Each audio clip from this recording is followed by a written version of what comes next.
Well, hello guys, and welcome to today's video. And today we're going to be discussing Black Ops 7, the next official Call of Duty game.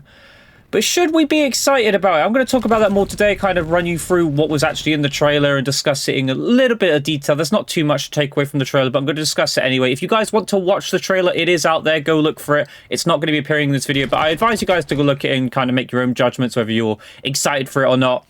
And yeah, we're going to talk about it today. We're going to talk about Black Ops 7 being the next Call of Duty game.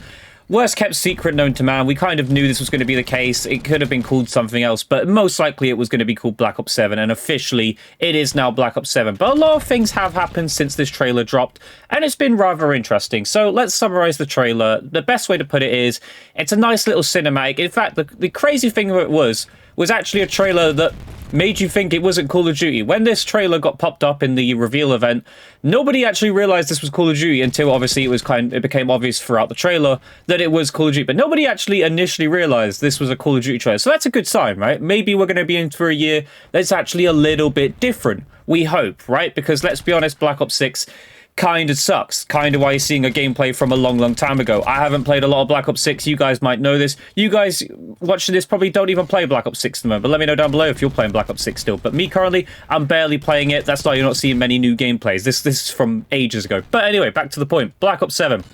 It was a futuristic trailer, very futuristic. We're talking Black Ops 2, Black Ops 3S, we kind of knew that from the leaks and rumors. You know, this is set after Black Ops 2, I believe, the campaign in that.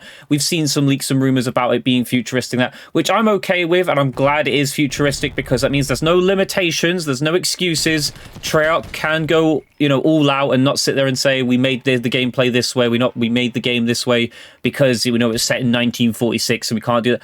No, there's no excuses. They can do whatever they want because it's the future, right? Nobody knows what the future is. You can make the future however you want it to be. So that's a cool thing in my eyes. And plus, some of the best Call of Duty games in the series, which are Black Ops 2 and Black Ops 3 in my eyes, all right, some of you might disagree, are both futuristic Call of Duty games. And how good were those games? They were fantastic. Some of you might disagree, but for me, those two COD games were unbelievable.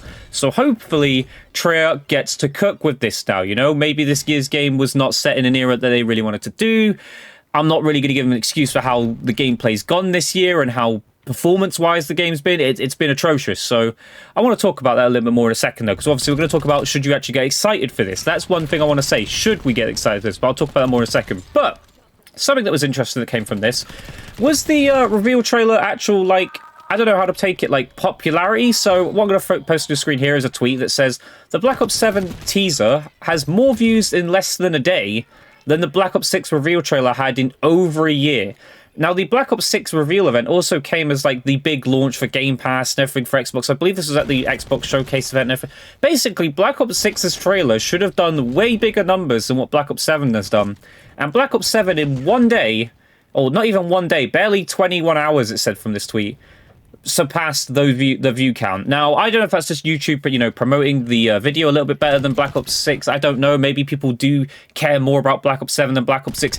I don't know. I don't know what to take from that. Obviously, we don't see the likes and dislikes. I'm sure people can see that, but there are more people interested, at least, and more eyes are interested in Black Ops 7 than what Black Ops 6 was. So that's a good sign. At least people are out there, you know, want to be interested and want to care about the game. I, myself included, I want Black Ops 7 to be a great game.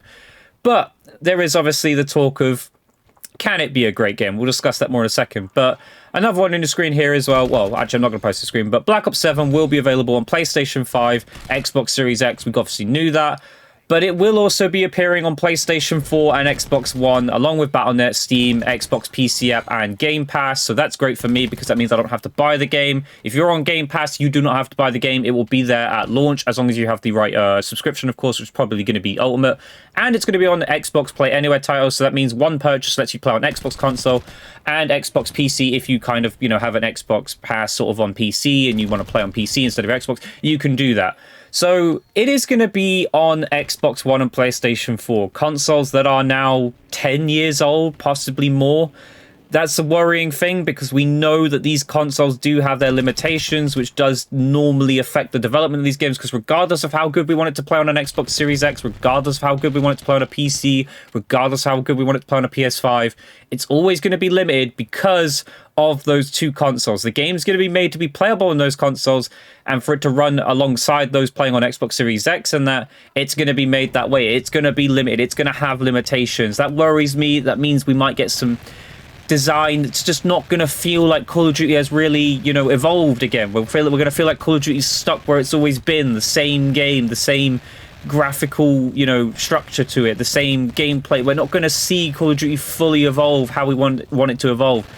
I feel like this should have been the year where we dropped the PlayStation 4 and Xbox One, and I know that's a controversial thing to say, because some of you are going to sit and say, well, I play on PlayStation 4 and Xbox One, I should be allowed to play. I get that, but it'd be like saying, could you imagine playing Call of Duty now on a PlayStation 2? Like, these consoles are so far behind that they are limiting the games. They are making it harder to make a greater game for Call of Duty. And I think this should have been the year to end it. The rumor is that it will definitely be the last year, though, of PlayStation 4 and Xbox One being allowed to have the next Call of Duty game on that, which I'm hoping is the case, because as much as some people will hate that and, you know, think, you know, why should I have to upgrade my console? There are limitations. The consoles are far too old. There are probably phones nowadays that have got better, like, software and everything, you know, than a PlayStation 4 and an Xbox One. So it's time we drop those consoles, in my opinion. But I think that's going to be a bit of my gripe with that. It's going to be the limitations of that. But let's answer the real question. Should you actually be excited for this? I have my issues with being excited for Black Ops 7, because as much as, like, the reveal was a good cinematic and that, you know, we can, every game company in the world can make a great trailer, like a movie-esque trailer, right? But I want to see gameplay. I want to see how the game actually plays. And not just reveal events, right? I don't want to see in a controlled environment where they're all on LAN and you've got all the top tier YouTubers playing, you know, Twitch streamers, you name it, and they go, wow, this game's exciting, it's amazing.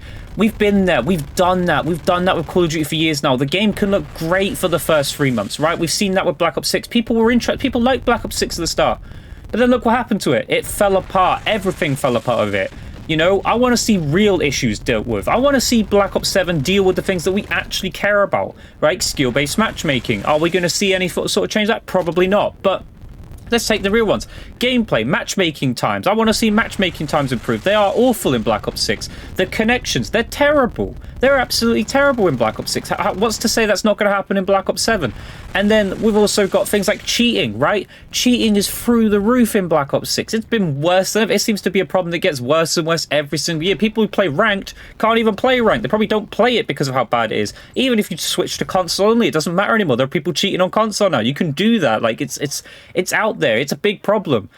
I don't care what Black Ops 7 is about, you know. It can be in the future. It can be great. It can have all these cool things. It can have Black Ops 2 throwbacks maps like it's rumored to have, you know. We can have our OG Nuketown. We can have, I don't know, Raid, etc. All these cool things. But if I don't see good gameplay, if I don't see cheating dealt with, if I don't see skill-based matchmaking at least somewhat being toned down, at least if I don't see a fun game, right? If I don't see aspects of the game that are changed to make the game better, like actually better, I don't care, you know. I can't get excited at the moment. I don't want to be a Debbie Downer, we'll call it that, right? A Debbie Downer on the situation, because I want to be excited. I want Call of Duty to be great, right? For me, like, let's be honest, I'll talk about it from my perspective. For me, Call of Duty being the best game on the planet would be absolutely ideal for me, right? As a YouTuber who wants people to come and play the game and watch what I play and stuff and all that sort of stuff, I'd love Call of Duty to be the greatest thing, right? Because that means more people, you know, come watch my videos, etc.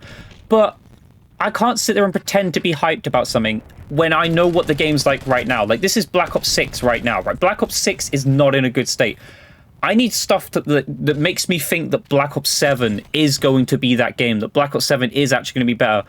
The only thing that I can take that might make it better, that makes me believe slightly that it might be better, is the fact of what happened between MW2 and MW3, right? MW2 had a long, like, you know, cycle of being developed on and that. It didn't do very well. It flopped a little bit. And then Sledgehammer had to, like, make a game very quickly for MW3, which kind of sounds like what's happened with Black Ops 7's development with the rumors that has happened, you know? But in that small development time that Sledgehammer had to make MW3, they eclipsed MW2. A lot of people are going back and playing MW3 now, and that's what makes me think that maybe Treyarch can hopefully correct their mistakes, and they need to. This is a redemption for Treyarch. This is Treyarch's redemption chance. They need to redeem themselves to the community with Black Ops 7. There is no if, buts, and maybes. If this game does not go, if Black Ops 7 does not do well, and fails, and it's all about the store bundles again, and it's all about putting as many ads on your screen, for cosmetics and all these, events like the events in this game that have been terrible, then no one's going to care. We're just going to have the same situation with Black Ops 6. People are going to get hyped for Black Ops 7, play it for a couple of months and realize the same issue exists and not care anymore. So my personal opinion is I'm going to be keeping eyes, of course, like everyone who plays Call of Duty, but I'm not going to fall for the fate of being too excited. But you guys let me know down below what you think, and I hope you guys enjoyed today's video. If you did, leave a comment, leave a like, subscribe notifications on. I'll catch you guys in the next video. Goodbye.